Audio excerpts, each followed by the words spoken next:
Mon deuxième point concernait le problème particulier du célibat et de la virginité. Il y a aussi des choses importantes, très importantes à dire. J'ai dit tout à l'heure que le plan normal de Dieu pour l'homme et la femme, c'est qu'ils se marient.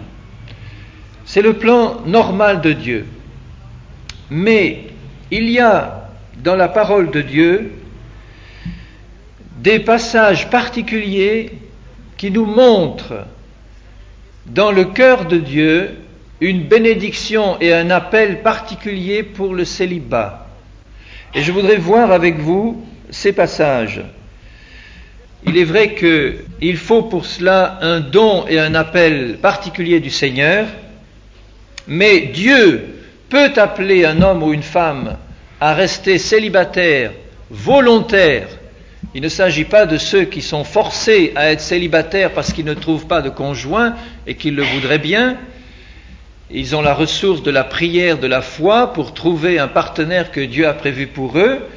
Mais il s'agit de ceux qui ont entendu dans leur cœur un appel particulier de Dieu à consacrer toute leur vie à son service sans distraction. Alors ça concerne, je crois, deux catégories de personnes. Des gens qui n'ont jamais été mariés et qui donc restent vierges toute leur vie et qui le décident eux-mêmes volontairement. Et il y a le cas de ceux qui, après le décès d'un de leurs conjoints, mari ou femme, décident de rester célibataires pour le service sans distraction du Seigneur. Et je lirai d'abord un passage dans Matthieu 19, dans la bouche même de Jésus, à partir du verset 10 jusqu'au verset 12. Matthieu 19, 10 à 12. Ses disciples lui dirent, « Si telle est la condition de l'homme à l'égard de la femme, il n'est pas avantageux de se marier. » Il parlait du divorce, la séparation sur laquelle je reviendrai plus tard. Mais il semblait là aux disciples qu'il semblait difficile de respecter toutes les exigences du Seigneur en ce qui concerne le mariage et le couple. Et ils disent alors il n'est pas avantageux de se marier. Ils avaient l'impression que c'était vraiment dur comme exigence.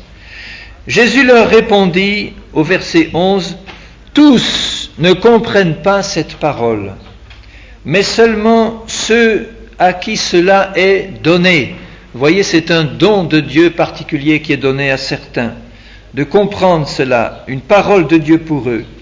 Car il y a des eunuques qui le sont dès le ventre de leur mère. Il y en a qui le sont devenus par les hommes, et il y en a qui se sont rendus tels eux-mêmes à cause du royaume des cieux. Que celui qui peut comprendre, comprenne. Et là, il est très facile, je pense, avec l'Esprit du Seigneur, de comprendre ce que Jésus veut dire. Il y en a qui se sont rendus eunuques eux-mêmes par leur propre volonté, dans le sens spirituel, c'est-à-dire de mise à part pour le Seigneur, d'accepter volontairement de ne pas avoir de conjoint, de mari ou de femme, et de se consacrer entièrement au service du Seigneur. Volontairement. Et un peu plus loin, nous voyons dans Luc 2, 36, le cas d'Anne, la prophétesse. Luc 2, verset 36. Il y avait aussi une prophétesse, Anne, fille de Phanuel de la tribu d'Aser. Elle était fort avancée en âge. Elle avait vécu 7 ans avec son mari depuis sa virginité. Restée veuve et âgée de 84 ans, elle ne quittait pas le temple et elle servait Dieu nuit et jour dans le jeûne et la prière. Étant survenue elle aussi à cette même heure, elle louait Dieu et elle parlait de Jésus à tous ceux qui attendaient la délivrance de Jérusalem. Elle avait reçu vraiment la révélation que cet enfant était le libérateur, le Messie promis. Vous rendez-vous compte de la grandeur de cette révélation pour des Juifs qui attendaient le Messie? Et il nous est dit de cette femme elle était restée veuve depuis le décès de son mari, 7 ans après son mariage. Et vous savez que les Juives se mariaient assez tôt, peut-être vers 15, 16, 17 ans déjà. Et si vous prenez une moyenne de 16 ans, elle était restée mariée 7 ans, ça fait 23 ans, et elle était à l'âge de 84 ans, restée donc célibataire pendant 60 ans ou plus pour servir Dieu dans le jeûne et la prière. Elle n'avait pas voulu se remarier volontairement pour servir Dieu dans son temple. C'est un appel extraordinaire, un appel béni et particulier. Et l'apôtre Paul lui-même en parle dans 1 Corinthiens 7, et nous allons lire ensemble beaucoup de versets de ce chapitre parce qu'il nous révèle là aussi une pensée particulière dans le cœur du Seigneur. Dans 1 Corinthiens 7, il dit d'abord, au verset 1er, « Pour ce qui concerne les choses dont vous m'avez écrit, je pense qu'il est bon pour l'homme de ne point toucher de femme. Toutefois, pour éviter l'impudicité, que chacun ait sa femme et que chaque femme ait son mari. » Bien sûr, il connaît le plan du Seigneur et il n'ira jamais dire qu'il n'est pas bon pour l'homme d'être marié. C'est le plan du Seigneur, le plan normal de Dieu. Mais il dit qu'il est bon pour l'homme de ne pas être marié, de ne pas toucher de femme. Un peu plus loin, il dit, au verset 7, « Je voudrais que tous les hommes fussent comme moi. » Comment était-il, lui? Il était célibataire et il servait le Seigneur sans distraction aucune. « Je voudrais que tous les hommes fussent comme moi, mais chacun tient de Dieu un don particulier, l'un d'une manière, l'autre d'une autre. » Paul avait reçu le don du célibat.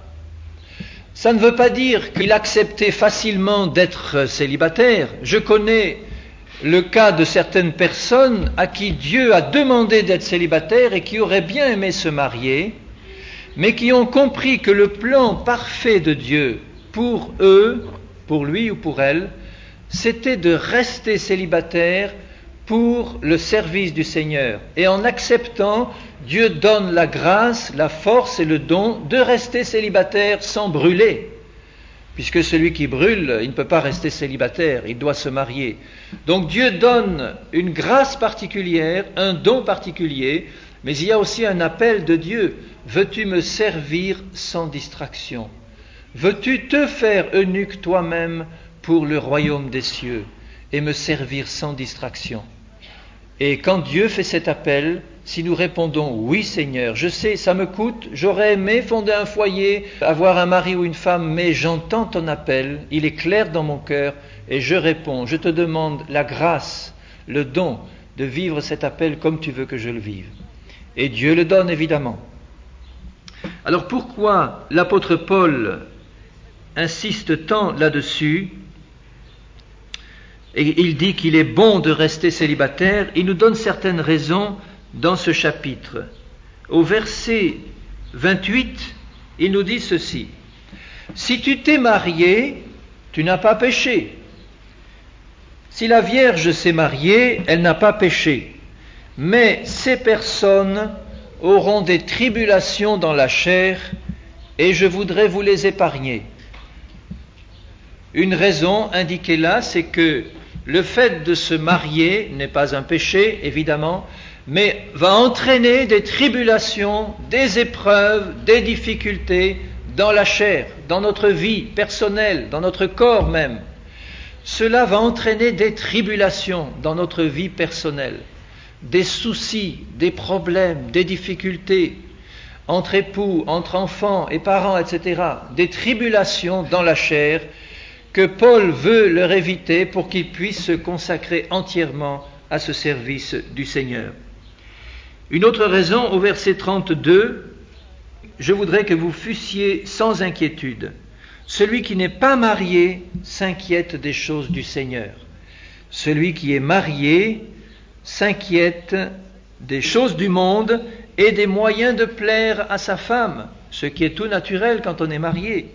Il ne condamne pas ces choses, mais il veut simplement mettre en valeur l'importance qu'il peut y avoir à s'inquiéter exclusivement des choses du Seigneur. Et des moyens de plaire au Seigneur. Au verset 34, il est dit « Il y a de même une différence entre la femme et la vierge. Celle qui n'est pas mariée s'inquiète des choses du Seigneur, afin d'être sainte de corps et d'esprit. Et celle qui est mariée s'inquiète des choses du monde, des moyens de plaire à son mari. » Donc le fait d'être marié entraîne des soucis, des inquiétudes particulières qui sont bien sûr évitées par ceux qui sont vierges et célibataires. Et au verset 35, il ajoute « Je dis cela dans votre intérêt. Ce n'est pas pour vous prendre au piège, c'est pour vous porter à ce qui est bienséant et propre, à vous attacher au Seigneur sans distraction. » Paul connaissait la situation du monde qui l'entourait et nous connaissons la situation du monde qui nous entoure. Et je crois que Dieu a aussi besoin d'hommes et de femmes qui répondront à un appel particulier de Dieu pour rester célibataires, se consacrer entièrement et sans distraction au service du Seigneur, sans être inquiétés des soucis du monde, de la femme, du mari et des enfants, sans avoir de tribulations particulières concernant ce domaine, pour être entièrement au service du Seigneur, sans distraction. Mais il ne faut pas faire dire à la parole de Dieu ce qu'elle ne dit pas, que ceux qui sont mariés ont un service moins valable que ceux qui sont célibataires, ou des choses comme cela. Elle ne dit pas du tout cela. Et il y a au contraire des problèmes et des situations qui ne pourront vraiment être bien comprises que par des gens mariés. Mais voyez dans quel esprit l'apôtre le dit. Et au verset 38, il dit même « Celui qui marie sa fille fait bien, et celui qui ne la marie pas fait mieux. » Est-ce qu'il y a beaucoup de pères chrétiens qui mettent en pratique cette parole? Est-ce qu'il y a beaucoup de filles chrétiennes qui accepteraient cette parole de Dieu pour eux, que leur père les marie ou ne les marie pas, ou que leur père leur choisisse dans le Seigneur un mari? Ce sont des problèmes difficiles, mais je crois qu'une fille chrétienne, si elle est vraiment dans le plan du Seigneur, doit tenir compte de l'avis de son père chrétien en ce qui concerne le choix de son futur époux. Et une fille chrétienne qui choisirait un époux contre la volonté de son père chrétien, je pense qu'elle ferait bien d'attendre et de prier le Seigneur pour que l'accord se fasse sur ce point. Et au verset 40, il dit, en ce qui concerne la veuve, elle est plus heureuse si elle demeure comme elle est, donc sans se remarier, suivant mon avis, et moi aussi, je crois avoir l'Esprit de Dieu. Il parle aux veuves en leur disant, vous serez plus heureuses si vous restez sans vous remarier au service sans distraction du Seigneur. En ce qui concerne la virginité, le Seigneur attache un grand prix à la virginité, de l'homme comme de la femme, avant le mariage. Un mari et une femme, quand ils se marient, dans le plan parfait du Seigneur, devraient l'un et l'autre être vierges. Ne jamais avoir eu de relations sexuelles avant le mariage. Il est extrêmement important de le comprendre, et je m'adresse bien sûr aux jeunes qui sont ici parmi nous, qui n'ont pas encore fait ce choix du mariage. Restez vierges si vous l'êtes, et si vous ne l'êtes plus, reconnaissez devant Dieu que vous avez commis une abomination devant le Seigneur. Et je voudrais vous lire un passage dans Deutéronome 22, à partir du verset 13. « Si un homme qui a pris une femme et qui est allé vers elle éprouve ensuite de l'aversion pour sa personne, s'il lui impute des choses criminelles et porte atteinte à sa réputation, ça veut dire s'il prétend qu'elle n'était pas vierge au moment de son mariage, en disant « J'ai pris cette femme, je me suis approché d'elle et je ne l'ai pas trouvée vierge », alors le père et la mère de la jeune femme prendront les signes de sa virginité et les produiront devant les anciens de la ville à la porte. Le père de la jeune femme dira aux anciens « J'ai donné ma fille pour femme à cet homme et il l'a prise en aversion. Il lui impute des choses criminelles en disant « Je n'ai pas trouvé ta fille vierge. Or voici les signes de virginité de ma fille. » Et ils déploieront son vêtement devant les anciens de la ville. Les anciens de la ville saisiront alors cet homme et le châtieront. Et parce qu'il a porté atteinte à la réputation d'une vierge d'Israël, ils le condamneront à une amende de 100 sicles d'argent qu'ils donneront au père de la jeune femme. Elle restera sa femme, il ne pourra pas la renvoyer tant qu'il vivra. Mais si le fait est vrai, si la jeune femme ne s'est pas trouvée vierge, on fera sortir la jeune femme à l'entrée de la maison de son père, elle sera lapidée par les gens de la ville et elle mourra parce qu'elle a commis une infamie en Israël en se prostituant dans la maison de son père. Tu ôteras ainsi le mal du milieu de toi. Évidemment, nous qui sommes chrétiens, nous avons la possibilité d'avoir le pardon par le sang de Jésus de ce genre de péché. Mais dans la loi, donc dans la pensée du Seigneur, la virginité avant le mariage est une exigence absolue du Seigneur pour l'homme comme pour la femme. Et si cette virginité n'a pas été respectée, le Seigneur associe ce péché à celui de la prostitution. Il s'agit d'un acte de prostitution. Et il s'agit de quelque chose qui a certainement entraîné un lien spirituel, une porte ouverte à des démons dans la vie. Et ce péché doit être reconnu de manière particulière devant Dieu. Mais quelle grâce du Seigneur quand un homme et une femme se choisissent et se marient vierges. Quelle grâce de Dieu quand une jeune fille reste vierge jusqu'à son mariage et un jeune homme jusqu'à son mariage. Que de combats par la suite ils éviteront, que de difficultés ils éviteront, que de problèmes ils éviteront. Quelquefois nous entendons des témoignages de vie particulièrement troublées dans le péché, d'hommes et de femmes qui sont allés très loin dans le péché. Et parfois, ces témoignages sont considérés un peu avec envie par ceux qui n'auraient pas de témoignages aussi percutants à donner. Mais quelle joie je ressens dans mon cœur quand je vois un jeune homme venir témoigner ou une jeune fille venir témoigner en disant « Eh bien moi j'ai trouvé le Seigneur alors que j'étais tout petit ou toute petite. J'ai grandi dans une famille chrétienne où j'ai donné mon cœur tout jeune au Seigneur. Et je n'ai pas connu ni la drogue, ni la prostitution, ni ces choses, mais je sais que j'étais pécheur devant Dieu, mais j'ai grandi dans le Seigneur et tout jeune, j'ai donné mon cœur à Jésus. » Et ce témoignage, pour moi, il a plus de prix que celui qui dira « j'étais drogué, j'étais prostitué, etc. » Non pas que le péché est différent, le péché est toujours le même.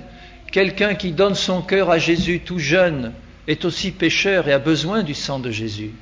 Et quelqu'un qui est allé très loin dans le péché sera ramené par le Seigneur Jésus à la pureté devant Dieu de quelqu'un qui a reçu le sang de Jésus, qui est entièrement lavé et pardonné.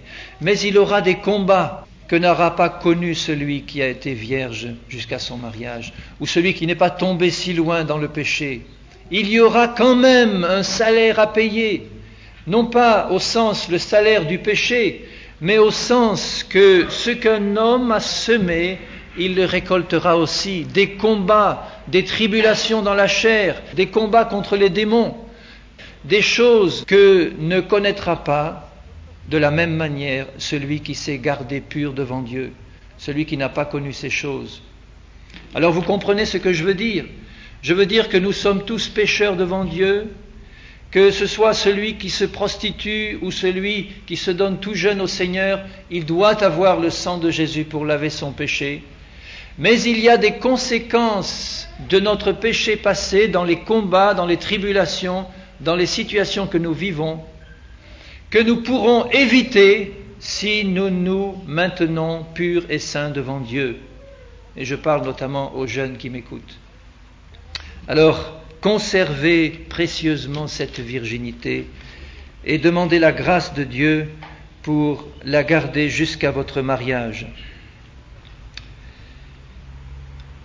Dieu demande donc la virginité avant le mariage. Dieu peut demander aussi à certaines personnes de rester vierges toute leur vie, comme décision personnelle et appel de Dieu. Et ceci, dans la pensée de Dieu, tel que nous l'expose Paul, est meilleur que l'état de mariage pour le service du Seigneur. Et troisième plan, en ce qui concerne la virginité, en tant qu'Église, sur le plan spirituel, nous sommes appelés à être les fiancés purs d'un seul époux, parce que nous devons lui être présentés comme une vierge pure. Alors là, je me place sur le plan spirituel. Nous sommes la fiancée du Seigneur en tant qu'Église de Jésus, et cette fiancée doit lui être présentée comme une vierge pure. Nous lisons dans 2 Corinthiens 11, au verset 1 et 2, « Oh, si vous pouviez supporter de ma part un peu de folie, mais vous me supportez, car je suis jaloux de vous, d'une jalousie de Dieu, parce que je vous ai fiancé à un seul époux, pour vous présenter à Christ comme une vierge pure. » Et dans Éphésiens 5, il dira, « sans ride, ni tache, ni rien de semblable. » Le Seigneur nous prend où il nous trouve, dans la boue du péché. Et il nous lave par son sang précieux. Et ensuite, il nous purifie par l'eau de la parole. Il nous purifie par l'action du Saint-Esprit de sainteté. Et au fur et à mesure que nous marchons dans la fidélité et l'obéissance, cette action de purification se poursuit et elle se perfectionne jusqu'au jour de Christ. Et quand le Seigneur viendra chercher son épouse, il veut qu'elle soit une vierge pure. Et si nous devons nous purifier, nous devons le faire par amour pour le Seigneur, par amour pour notre Seigneur qui vient bientôt. Et il y a 3 points que nous devons à ce sujet éviter. Il le dit un peu plus loin au verset 4. « Si quelqu'un vient vous prêcher un autre Jésus que celui que nous avons prêché, ou si vous recevez un autre esprit que celui que vous avez reçu, ou un autre évangile que celui que vous avez embrassé, vous le supportez fort bien. » Voilà les 3 choses qui nous souillent sur le plan spirituel, qui nous empêchent d'être une vierge pure devant Dieu. C'est d'accepter un autre Jésus que le vrai Jésus, d'accepter un autre esprit que le Saint-Esprit, et d'accepter un autre évangile que l'évangile du Dieu vivant. Et c'est la raison pour laquelle il est si important de veiller à ce que nous entendons, à ce que nous regardons. C'est la raison pour laquelle il est si important de contrôler tout ce que nous recevons comme enseignement dans la parole du Seigneur, dans un esprit de prière devant Dieu. Seigneur, voici ce qui m'est enseigné, je sens dans mon cœur que c'est vrai, mais je m'approche de toi pour que tu me le confirmes par le Saint-Esprit et par ta parole.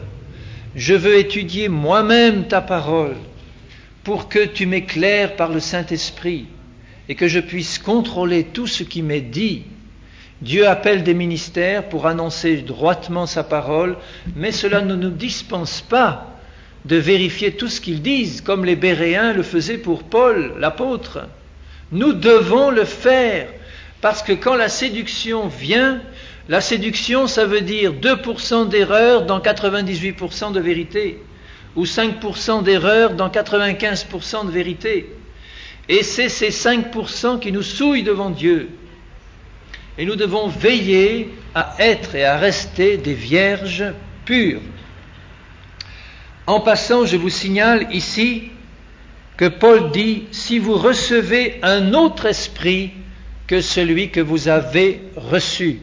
Il est donc possible pour un chrétien de recevoir un autre esprit que le Saint-Esprit. Ce verset me le montre d'une manière tout à fait claire. Si vous avez reçu ou si vous recevez un autre esprit que celui que vous avez reçu quel esprit? Le Saint-Esprit. Et après avoir reçu le Saint-Esprit, voilà que vous recevez un autre esprit et vous l'acceptez fort bien. Et il ne doit pas en être ainsi.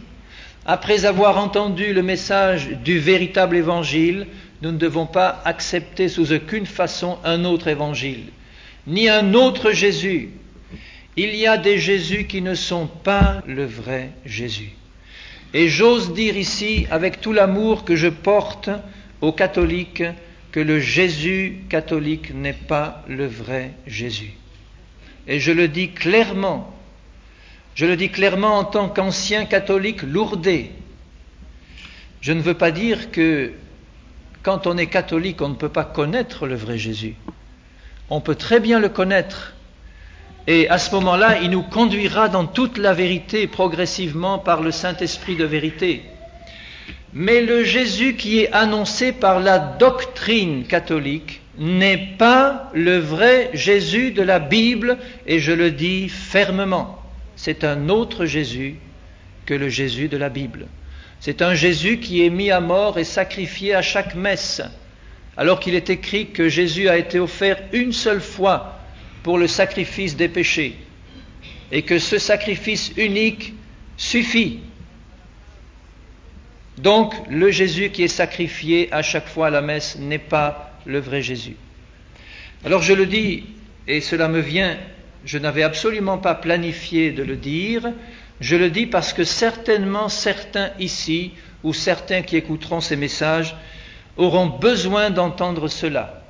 Et ne nous laissons pas séduire nous-mêmes en tant que chrétiens évangéliques à communier systématiquement et sans discernement avec des catholiques en croyant qu'ils ont le même Jésus que nous, ou avec toute autre dénomination chrétienne qui aurait un autre Jésus et qui dirait avoir le vrai Jésus. Faisons bien attention à cela.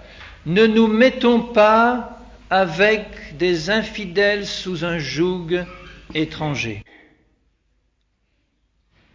Et quand je parle d'infidèles, je veux dire simplement tous ceux qui se sont écartés de la vérité de la parole du Seigneur pour accepter un autre évangile que le vrai évangile. Restons purs et gardons notre virginité spirituelle que nous a donnée Jésus, en restant en permanence sous le sang de la croix, le sang de Jésus, et sous l'eau de sa parole et de son esprit.